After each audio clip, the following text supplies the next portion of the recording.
আমার তো কয়দিন ডায়াবেটিস খুব বাইরে গেছিল, এখন মাইপে দেখি 18, 19, 20 হয়ে গেছে গা, মানে খাওয়ার পরে মনে হয় যে 25, 26। একটু খারাপ অস্থিরতা ফিল করলাম। পরে আমার ওদের বড় ডাক্তার আছে, ডাক্তার নাম হলো আতিক ডাক্তার, ওনার ফুল করলাম। এই পরে আবার কিছু না, আমার আবার জ্ঞান দিল আর কি, খেলতে খেলতে জ্ঞান ভালো, এটা ঠিকই।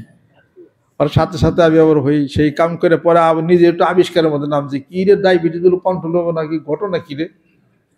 পরে আল্লাহ পাক এখন পূর্ণ নিয়ন্ত্রণে আসছে।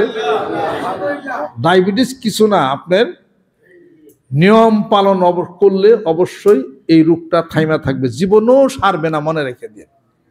এটা ডাক্তার কয় কিনা আমি জানি না, ডায়াবেটিস শ্বাস হাঁপানি কোনোদিন সারবে না, আপনি মনে রেখে দেন, লিখে রাখেন। এটা তো মেলায় পরে আবিষ্কার হইব।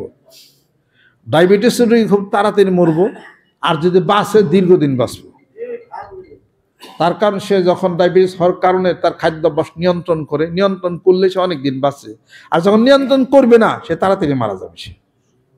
আর এই রোগ কোনোদিন সারবো না, এটা দমন থাকবো, নিয়ম পদ্ধতির মাধ্যমে আপনাকে কন্ট্রোল, আপনাকে অবশ্যই সেটা করতে হবে।